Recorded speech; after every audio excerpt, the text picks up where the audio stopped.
আসসালামু আলাইকুম বন্ধুরা, আপনারা সবাই কেমন আছেন? আশা করি আপনারা সবাই আল্লাহর অশেষ রহমতে ভালো আছেন। প্রতিদিনের মতো আমি আপনাদের সামনে আজকে আরও একটি ভিডিও নিয়ে চলে আসলাম। আশা করব আপনারা ভিডিওটা প্রথম থেকে শেষ পর্যন্ত দেখবেন।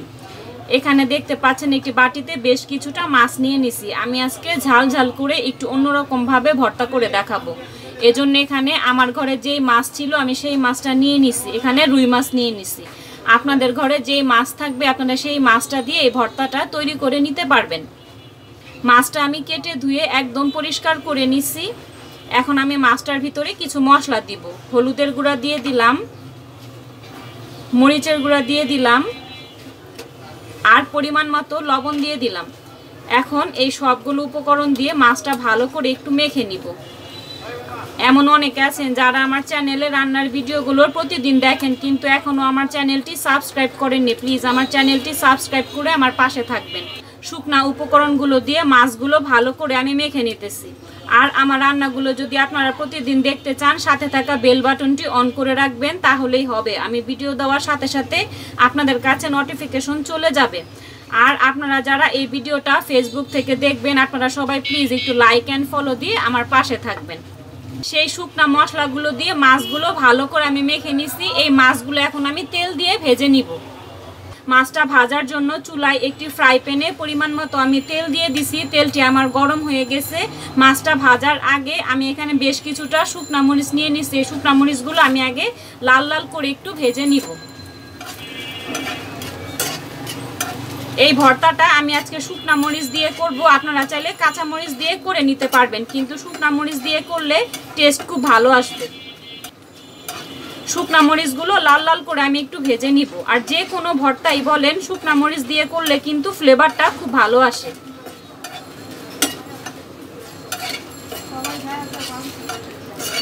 শুকনা মরিচগুলো ভাজার পর তারপর আমি সেই মশলা মেখে রাখা মাছগুলো সব ভেজে নিব।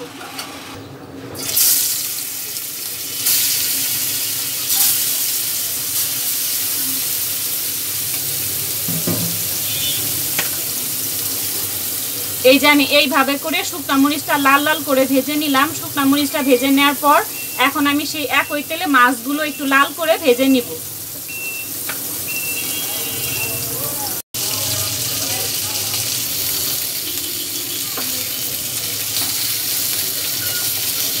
মাছটা কিন্তু একটু লাল লাল করে ভেজে নিতে হবে, তাই আমি আরো বেশ কিছুক্ষণ মাছটা লাল লাল করে একটু ভেজে নিব।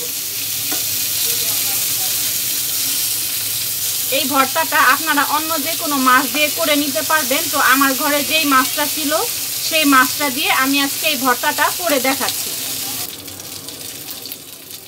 এমন লাল লাল করে সবগুলো মাছ আমি ভেজে নিব। আজকের ভর্তাটা আমি আপনাদের শিলপাটায় করে দেখাবো। আর এই যে বন্ধুরা, শিলপাটায় ভর্তাটা করার জন্য আমি চলে আসলাম। প্রথমে যে শুকনা মরিচ ভেজে নিয়েছিলাম সেই শুকনা মরিচগুলো শিলপাটায় দিয়ে দিলাম আর পরিমাণ মতো লবণ দিয়ে দিলাম। এটা কিন্তু একবারে মিহি করে বাটা যাবে না, আধা বাটা করে নিতে হবে। আপনারা দেখে একটু বুঝে নেন আমি কিভাবে করে বাটতেছি।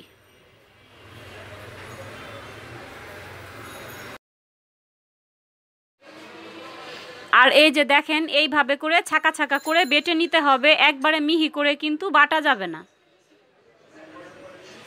আপনারা দেখে একটু বুঝতে পারতেছেন।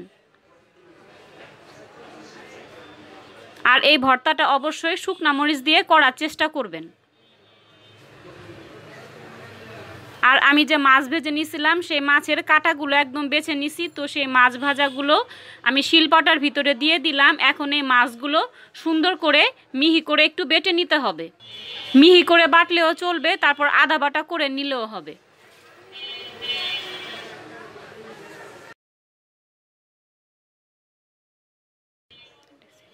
আপনাদের কাছে একবার হলেও আমি রিকোয়েস্ট করব, আপনারা প্লিজ এইভাবে ভর্তাটা করে খেয়ে দেখেন। যদি ভালো না লাগে তখন আমার কমেন্ট বক্সে এসে আপনারা একটু জানাবেন যে আপু ভালো লাগলো না বা অন্য কিছু। অবশ্যই ভালো লাগবে। আর এখানে বেশ কিছুটা পেঁয়াজ কুচি করে নিছি আর ধনিয়া পাতা কুচি করে নিছি। এখন আমি ধনিয়া পাতাগুলো দিয়ে দিব।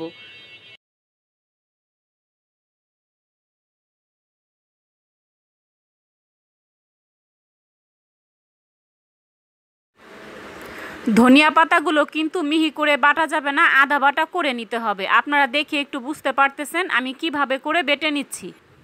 আমি যেভাবে বেটে নিচ্ছি আপনারাও ঠিক একইভাবে বেটে নেবেন।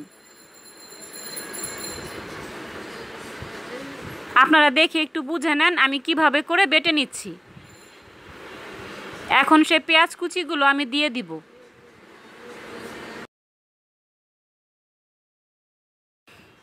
এখন আমি পেঁয়াজ কুচি দিয়ে দিলাম। এই পেঁয়াজ কুচিগুলো আধা বাটা করে নিব।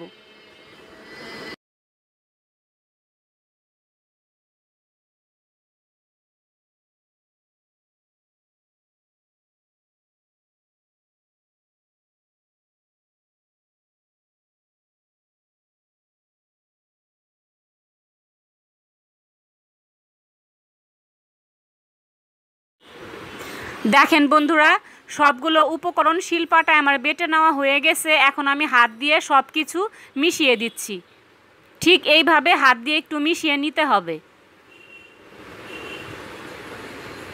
ভর্তাটা দেখেই কিন্তু অনেক লোভ লাগতেছে, তাই না বলেন? এইভাবে সুন্দর করে হাত দিয়ে একদম মেখে নিতে হবে। এই পর্যায়ে আপনারা লবণের পরিমাণটা একটু টেস্ট করে দেখে নেবেন। প্রয়োজন হলে দিবেন, প্রয়োজন না হলে দিবেন না।